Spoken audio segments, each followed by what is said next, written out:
நம்மை நடத்தி வந்தவரை இந்த காலை வேளையிலே ஆராதிப்போமா? நல்ல எபினேசராய் என்னை நடத்தி வந்திரே, நன்றி சொல்ல வார்த்தை இல்லை. நல்ல எபினேசராய் என்னை நடத்தி வந்திரே, நன்றி சொல்ல வார்த்தை இல்லை. ஆயிரம் ஆயிரம் நன்மைகள் அனுதினம் என்னை சூழ்ந்திட, கிருபையும் இரக்கமும் அன்பும் கொண்டீரே. ஆயிரம் ஆயிரம் நன்மைகள் அனுதினம் என்னை சூழ்ந்திட, கிருபையும் இரக்கமும் அன்பும் கொண்டீரே. நல்ல எபினேசராய் என்னை நடத்தி வந்திரே, நன்றி சொல்ல வார்த்தை இல்லை.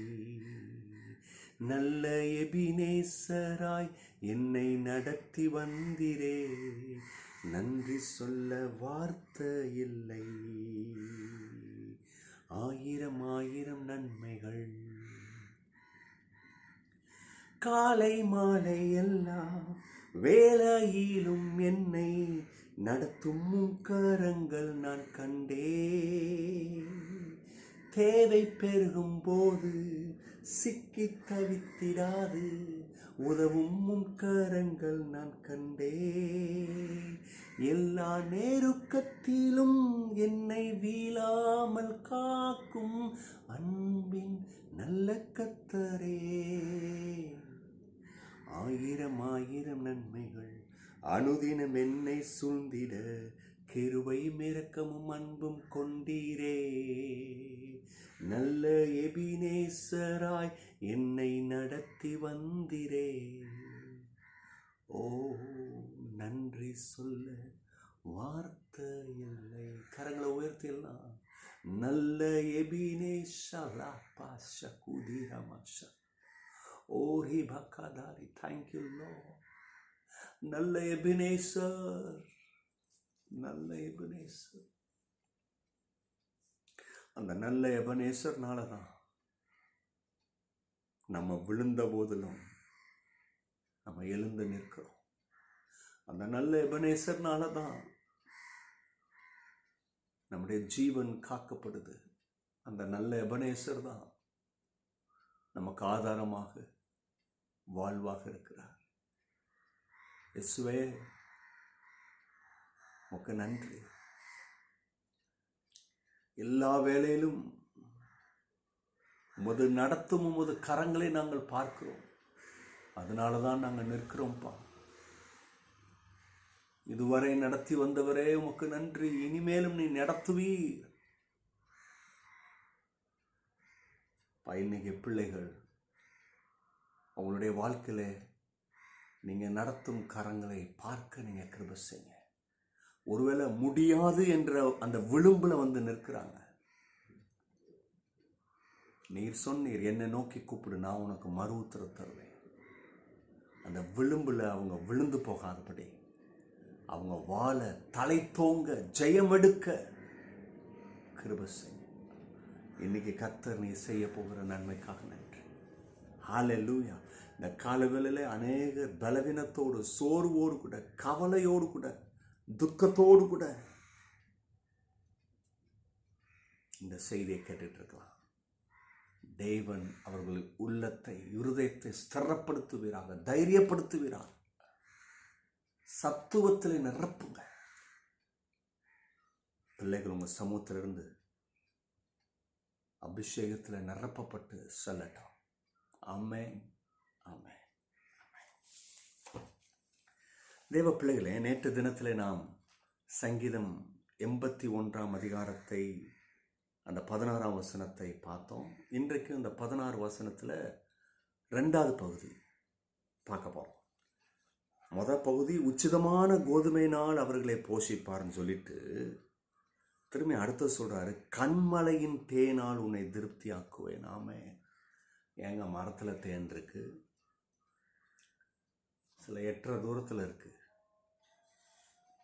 ஆனால் கவனிங்க, அவருடைய எண்ணத்தை கவனிங்க. வசனத்தை கவனிச்சிட்டிங்கன்னா கர்த்தர் எப்படிப்பட்ட சிறப்பான நன்மையை நம்ம தருகிறார், எப்படி நம்மை நேசிக்கிறார் என்பது விளங்கும். இன்னைக்கு நிறைய பேருக்கு இந்த காலை வேளையில் ஒரு பக்கம் கடவுளுடைய வார்த்தையை கேட்குறாங்க, ஒரு பக்கம் என்னன்னா என் வாழ்க்கை ஒன்றும் மாறலையே, அப்படிதானே இருக்கு, ஏன் நான் மட்டும் இப்படி இருக்கிறேன், முன்னேற்றத்தை பார்க்க முடியலையே. அது பெரிய விஷயமா இருக்கு. செழிப்பு, ஆசீர்வாதம், முன்னேற்றம் இதெல்லாம் எப்படி இருக்குன்னு சொன்னா அது என்னமோ எட்டாத தூரத்தில் இருக்கு. இது என்னமோ ஒரு சிலருக்கு தான் கிடைக்கிற மாதிரி, ஒரு சிலருக்கு கிடைக்காத மாதிரி, அப்படி ஒரு பிக்சர் தோணுது. ஆனா கவனிங்க, கர்த்தரோட எண்ணத்தை கவனிங்க. கண்மலையில் ரொம்ப உச்சியில இருக்கு, அங்க இருக்கிற அந்த தேனை அதுல நம்மளை திருப்தியாக்குறார். அப்படின்னா என்ன சொல்ல வராரு? தொட முடியாது, எட்டவே முடியாது, அந்த லெவலுக்கு போக முடியாதுன்னு நீங்களும் நானும் பார்த்துட்டு இருக்கிறோம்.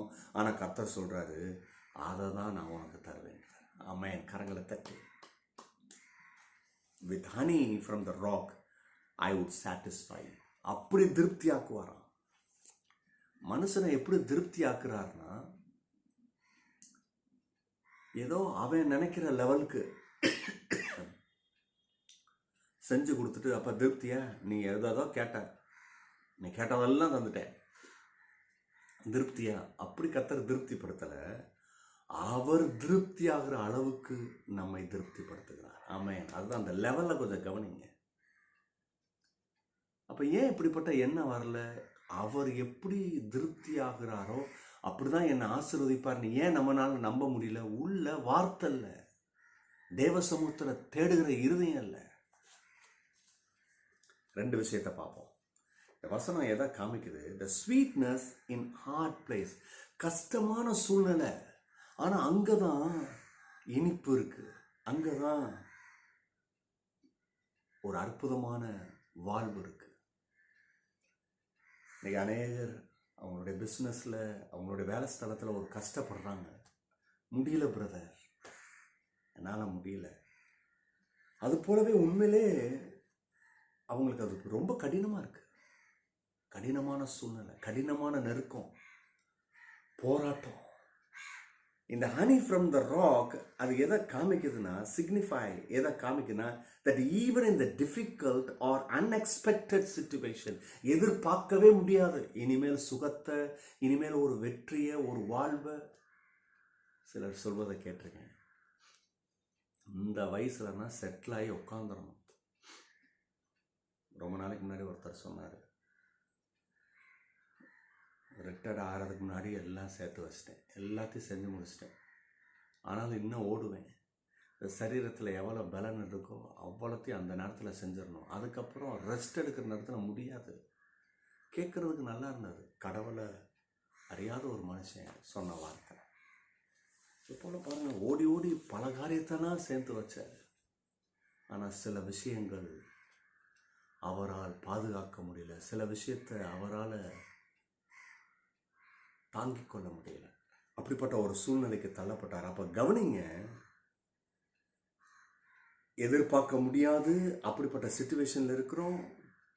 ஆனா God can bring sweetness and blessings. ஆண்டவர் ஆசீர்வாதத்தையும் ஒரு இனிமையான சூழ்நிலையும் அந்த கண்மலையிலிருந்து நமக்கு கொண்டு வர முடியும்.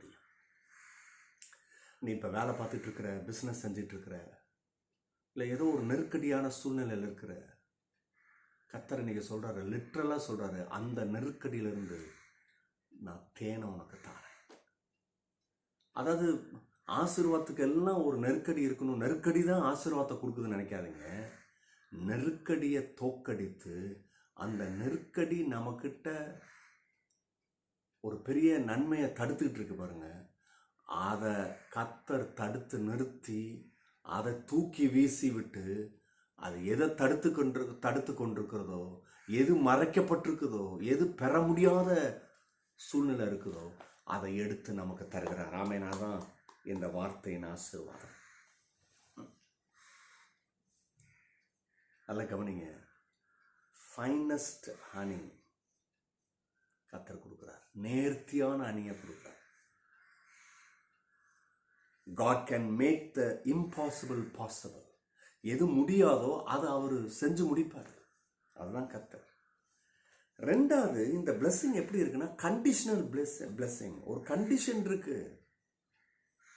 The context of the psalm suggests that this blessing come when God's people listen to him and follow his way. அவருடைய சத்தத்துக்கு நீங்க செவி கொடுக்கணும், அவருடைய வழியில நடக்கணும், அப்பதான் அது நடக்கும். சத்தத்தை கேட்காம அவர் வழியில போகாம இஷ்டத்துக்கு நம்மளா ஒரு வழியை ரெடி பண்ணுவாங்க.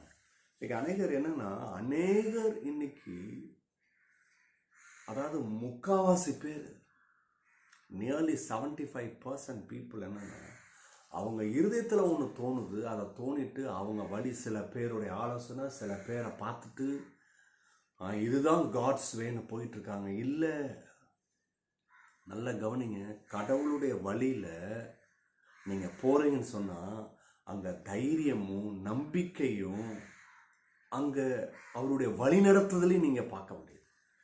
அவருடைய வழிநடத்துதலையும் அவரையும் நீங்கள் பார்க்க முடியும். அவருடைய பிரசனம் இருக்கும், தைரியமாக இருப்பீங்க. இதெல்லாம் ஒரு பெரிய அடையாளம். நீங்கள் கடவுளுடைய வழியில் போயிட்டுருக்கீங்க. தைரியம் இல்லை, அங்கே கடவுளுடைய பிரசனம் இல்லை, கடவுளுடைய சத்தத்தை கேட்கலன்னா நீங்கள் நினைக்கலாம், உங்கள் கண்ணுக்கு தோணுது அது ஆசீர்வாதம் தானே, அது வெற்றி தானே, அது முன்னேற்றம் தானே, இந்த அவன் போயிருக்கானேன்னு போயிட்டுருக்க. அங்கே தான் உன்னை நெருக்கடியிலே நீ தள்ளப்படுவாய். அங்கே தான் உனக்கு உபத்திரவம். இன்னைக்கு அநேகர் பாருங்க, கடவுளுக்கே ஆலோசனை சொல்லிட்டு இருப்பாங்க, கடவுளுக்கே சொல்லிட்டு இருப்பாங்க. இங்கே பாருங்க, உங்கள் உதவி, என் உதவி கடவுளுக்கு அவசியம் இல்லை, கர்த்தருக்கு அவசியம் இல்லை, மீட்பருக்கு அவசியம் இல்லை. அவரோட உதவி தான் நமக்கு அவசியம். தப்பாக புரிஞ்சுக்கிட்டு செயல்படாதீங்க. இல்லை, எனக்கு தெரியுது, நான் இப்படி தான். எப்படி தெரியுது? எப்படி தெரியுது சொல்லுங்க. இல்லை, எனக்கு இந்த வழி தான் நான் சூஸ் பண்ணணும், இப்படி தான் போகணும். எப்படிங்க தெரியுது? அங்கே கடவுளுடைய பிரசனம் இருக்கா? கடவுள் உன் கூட இருக்கிறாரா?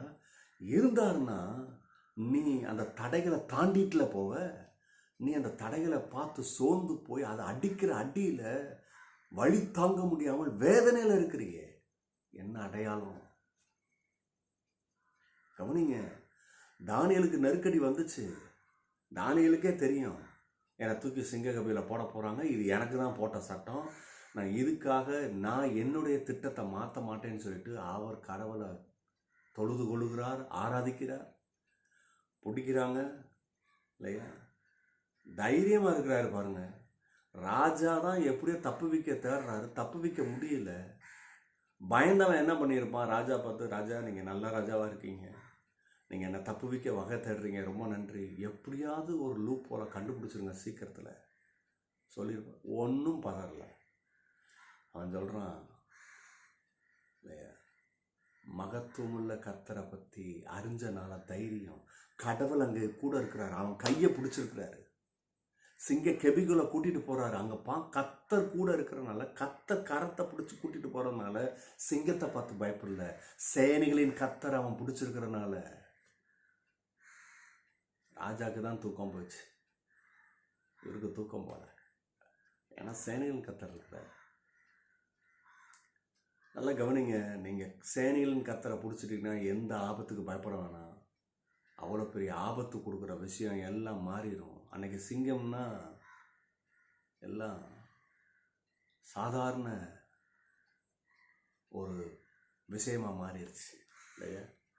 அன்னைக்கு தானியல் இருந்த அந்த ஹோல் நைட்டு ஃபுல்லாக அதுக்கெல்லாம் அந்த டொமஸ்டிக் அனிமல் மாதிரி மாறிடுச்சு. ஒரு ஆடு மாடு அப்படிப்பட்ட மென்டாலிட்டி உள்ளே வச்சிட்டார் கர்த்தர்.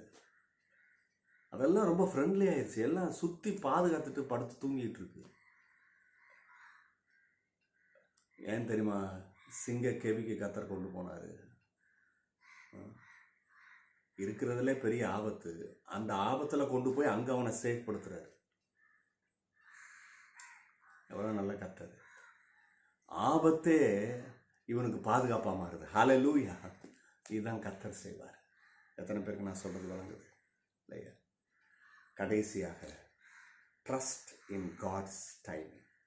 தயவு செய்து கடவுளுடைய நேரத்தை நம்புங்க. உங்கள் நேரத்தை பார்த்துட்டு இருக்காதீங்க, அவனுக்கு வந்துருச்சு இவனுக்கு வந்துருச்சு. கடவுளுடைய நேரத்தை, எனக்கு கர்த்தர் முன் குறிச்சிருக்கிறார், அதை நடக்கும், அதை நம்புங்க. Sometimes the blessing may come in the way or times we do not expect. எதிர்பார்க்கவே முடியாது, எதிர்பார்க்காத நேரத்தில் அது வருது. Like honey from the rock. கண்மலையிலிருந்து அவ்வளோ உயரத்தில் போய் தேனி போய் கட்டி வைக்குது. கர்த்தர் அந்த உயரத்திலிருந்து நமக்கு கொடுக்குறார். Trusting in God's timing and methods is key. அதுதான் உங்களுக்கு சாவி. கடவுளுடைய நேரத்தை நீங்கள் நம்புறீங்க பார்த்தீங்களா, அதுதான் உன் வாழ்க்கைக்கு சாவி, உன் வெற்றிக்கு சாவி. இன்னைக்கு எத்தனை பேருக்கு நான் சொல்கிறது வழங்குது? உங்கள்கிட்ட தான் பேசிகிட்டு இருக்கேன். கடவுளுடைய நேரத்தை எப்படி அறிவீங்க? தேவ சமூகம் சாதாரண விஷயம் இல்லைங்க. இந்த விஷயத்தை நிறைய பேர் பார்க்குறீங்க. இதை பார்த்துட்டு அப்படியே போகாதீங்க. இதை கேட்டுட்டு திரும்பி வேதத்தை அந்த பகுதியை எடுத்து தியானம் பண்ணுங்க. தியானிச்சுட்டு கர்த்தர்கிட்ட நீங்கள் பேசுங்க.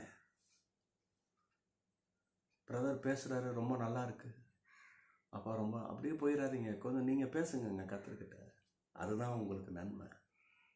அப்பா பிதாவே, உமது பிள்ளைகளை உமது வார்த்தைகளை ஆசீர்வதிக்கிறேன். போய் ஜெயம் எடுக்கட்டும் இயேசுவின் நாமத்தினாலே. ஆமென். God bless you. Bye bye.